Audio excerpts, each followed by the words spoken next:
fazer essa questão é nesse sentido. E até porque, irmão, se a gente depender do governo para essas questões, desculpa, não vai acontecer nunca. Nunca. Não espere de alguém, irmãos, que não tenha Cristo no coração. De quem tem já é complicado, tá? Não espere de alguém que não tenha Cristo no coração, de que ele seja assertivo naquilo que ele tem que fazer. Mesmo que esteja lá na Constituição, né? Quando o cara vai levantar, vai ser ordenado lá, né? O seu governador, o prefeito, etc e tal, quando ele coloca a mãozinha lá, bota a mãozinha na Bíblia, né, irmão? Quando ele vai receber o negócio, bota a mãozinha na Bíblia. E ele fala lá que vai governar, vai fazer o bem, a gente sabe que não é isso que acontece. Quando eu trago esse contexto, irmão, com relação a isso, é por causa dessa questão. O governador, o prefeito, o vereador, o deputado federal, estadual, o senador, né, o juiz do STF, ele não é chamado em momento nenhum na atribuição da sua função para amar ao próximo como a si mesmo. Como a si mesmo. Não é. Quem é chamado para fazer isso?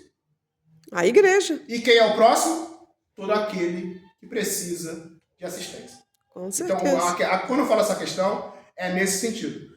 Esquece na questão, nesse sentido, não é que a pastora esteja errada no que eu estou falando. O que eu estou falando, dentro daquilo que a gente está lendo aqui, de como a inclusão da Bíblia sobre a questão da dispensação da questão social, é nessa questão.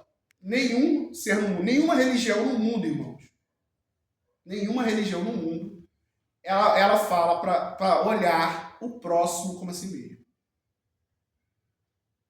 É olhar para a pessoa que está com deficiência, para o idoso, que precisa atravessar uma rua, que levou um tombo no meio, para alguém que está precisando de um prato de comida, um copo d'água, etc e tal. Entender que você poderia ser aquela pessoa.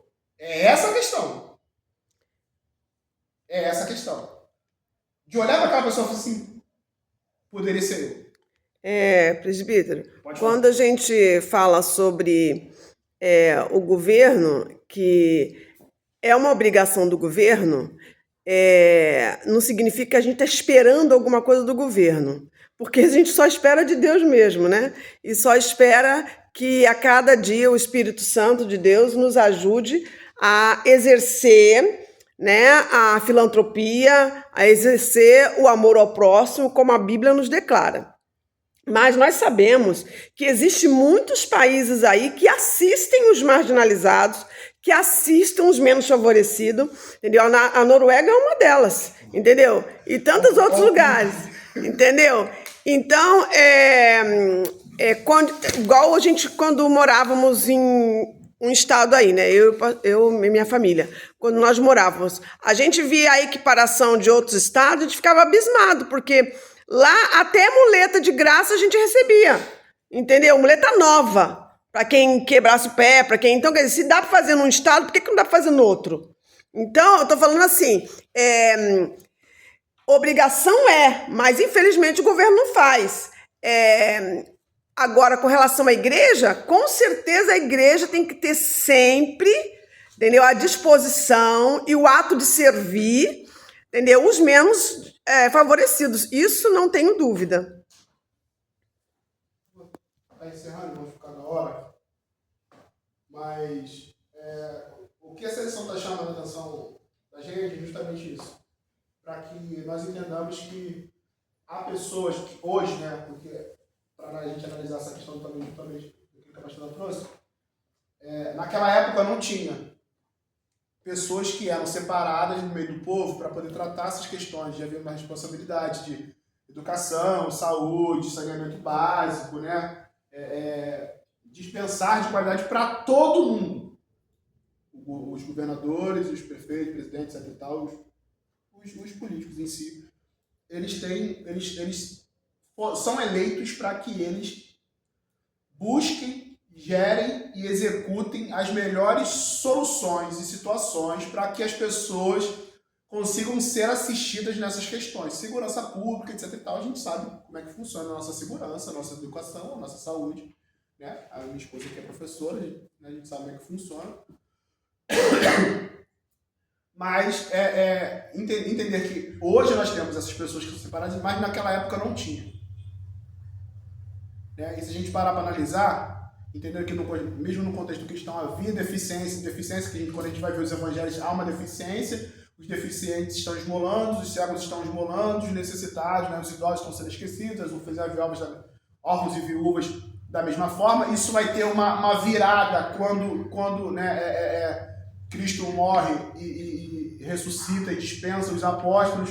Paulo vai tratar muito dessas questões, né, em Atos, os João, Pedro, né, Tiago, em Atos tem situações que eles vão tratar, quando a questão da eleição dos diáconos para esses fins, etc. e tal. Mas a gente tem que entender que no contexto cristão, né, o que tange a nossa responsabilidade é que nós temos um chamado exclusivo, tanto no Antigo quanto no Novo Testamento, pelo próprio Senhor, de amar ao próximo como a nós mesmos, de entender, né, que aquela pessoa que está num estado de vulnerabilidade, seja ela deficiente, seja ela órfã, seja ela viúva, seja idoso, etc. e tal, poderia ser nós, poderia ser cada um de nós. É isso que está tratando aqui. Né? A questão também de inclusão, de que essas pessoas, né, elas possam participar socialmente de qualquer ambiente que exista, da mesma forma que alguém que não tenha as mesmas privações que ela tem. Amém. É essa a questão. Para a gente encerrar, vou estar lendo o último parágrafo, irmãos, da letra A aqui do estudo de hoje, que diz assim: assim, os princípios do amor ao próximo, da dignidade de todos continuaram encontrando expressões práticas na igreja primitiva. Aí vai dizer, tratar o que eu acabei de falar. Os apóstolos curavam os deficientes e assistiam as viúvas e os outros necessitados. Que a gente, né, através desse último parágrafo aqui, juntamente com o Espírito Santo de Deus, que ele possa nos dar discernimento, né, e melhorar. Quando eu trago aqui, não é um contexto só da comunidade, a gente, dentro das nossas limitações, a gente tenta sempre fazer Acho que quer falar? Pode falar. Não, Pode falar. Não, assim, esse assunto é interessante, né, como essa base, né, interessante, né, Deus falava bem assim, né, lá no Deuteronômio, né, que você que era um agricultor, um empresário da agricultura, você deveria colher o fruto do teu trabalho, você deveria deixar também alguns na margem das ruas, né, deixasse ali embaixo, ali, para que quem necessitado ele pudesse pegar ali, chegasse a se aproximar ali e pegar aquilo ali. Mas, exatamente, ele não precisava nem, por exemplo, era de tal forma que, tipo assim, quem estivesse precisando, não precisava ir lá na casa e pedir. Não precisava de estava na beirada lá pronta ele podia pegar. Então, assim, não precisava nem gerar esse constrangimento. A pessoa, poxa, você pode me dar, né? Não, já estava. O senhor já mandava que deixasse lá na beira do caminho, para que ele pudesse ir lá, o necessário pudesse ir lá pegar e saciar sua fome e tudo mais. Hoje a gente percebe, porque assim, quando a gente fala desse assunto, ele acaba trazendo uma certa. Porque a gente está num contexto hoje o seguinte, porque nós temos uma herança histórica, de qual é? Quando a igreja ela caminhava sozinha, tudo bem, apareceu um momento que o governo ele meio que se aproveitou dessa força, né, de gente da igreja, e aí onde Constantino surge na história, né, e fala lá que tem a gente que questiona, fala que não foi verdadeira aquela conversão dele, né, que ele teve um sonho, ele questiona isso aí, e aí ele torna-se o imperador cristão, e aí todo mundo tem que ter a religião do imperador. Então, quem não quiser, perde todos os privilégios dentro da questão real, dentro do governo, né? Então, assim, aí todos tornam teoricamente, e aí surge ali os cristãos de fachada, né? Só estão cristãos por uma conveniência para ter o apoio do imperador, mas na verdade não professa amor ao próximo, não faz nada disso aí que nós estamos falando. E aí hoje a gente vive nesse séculos depois, e aí houve a tal da ruptura lá, né? Lá de século XVI, que aí, né, a gente percebe que há um rompimento da igreja, Lutero, que mais reforma, porque entende que tinha que romper com o governo, porque, né, a igreja estava corrompida ligada ao governo, ela tinha que se desvincular do governo para ser uma igreja, né, mais sadia e tal. Só que a gente carrega uma herança católica romana, né, que tomou conta do mundo, né, em polos, né, no mundo. Então, assim, onde existe essa associação ainda. E aí a gente tem governos eleitos, prefeituras, né, e tudo mais. E aí a gente sempre fala assim, não, o que aconteceu com o governo? O governo foi capaz de conseguir né, taxar impostos dos povos, né, seja se for cidadão, empresário ou comum, de que ele precisa recolher, né, ali, tributos, e que esse que retém tem ali uma responsabilidade de gradativamente repartir aquilo ali para a sociedade no todo. Essa é a tese é o mundo perfeito da questão do governo ter tomado para si, né? Damos impostos para o governo vai lá e distribui conforme a necessidade. Atos lá, vamos lá, já associar com atos, né? Só que a gente percebe que esses recursos não são distribuídos. Embora hoje, você deve ter ouvido falar, que existem meios de que a igreja ela pode procurar o governo em si, porque existe ali verbas que podem ser direcionadas, disponibilizadas, se a igreja ela tem na sua igreja registrada, tal, ela apresenta um propósito para o fim, uma proposta, que o governo passa a dar um repasse para essa igreja, ou instituição, vou chamar assim, associação, para que ela possa fazer, ela, por exemplo, ela distribui, sei lá, alimentos semanalmente. Ela recebe a cesta básica, ou então ela faz comida diariamente, lá tem uma cozinha comunitária, ela faz isso diariamente, semanalmente, né, e distribui ali 100 refeições por dia, digamos assim. Se essa igreja que tem esse projeto querer essa estrutura e levar isso para o governo vai ter participação e vai liberar a verba para isso acontecer. Vai ver que é uma instituição, isso é possível. Então, assim, o que eu quero dizer, tem rede social isso, inclusive, e recursos como ONGs e tudo mais, pode-se fazer uso disso, e que está lá, inclusive, já é disponibilizado em lei, existe lá verbas disponíveis, que não se... Que não é novo. Que não é utilizada, que não se vai até lá e faz o requerimento delas. E aí, quando fica lá, né, outros pegam e gastam como querem, né? Essa é a infeliz realidade. O que eu quero concluir aqui? Que a igreja hoje, ela precisa ter, assim, tem gente que diz, mas se a igreja começar a ficar querer fazer muito questão de cesta básica, não sei o quê, a igreja começa a ficar parecendo como uma religião espírita em si. E começa a preocupar porque os espíritos são muito fortes nas questões de doações, né, de suporte às necessidades e tal. A famosa caridade. Caridade e tal. Só que nós, muitas vezes, em nome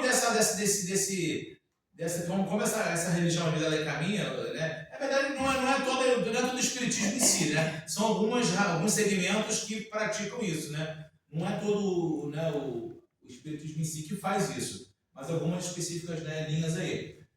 E aí nós achamos que querer fazer isso a gente vai meio que tirar a questão, né, espiritual, que a igreja é preocupada com a alma da pessoa, e aí a gente fica preso nessa questão da alma, mas, né, Paulo, acho que não tem nada a ver, né? Que a questão social e a questão espiritual, ela anda junto simultâneo, né? Exatamente. Paulo nunca separou essa questão de espiritual e questão social. Anda junto. Então, assim, de modo que até falava, né? Olha só, como é que pode, né?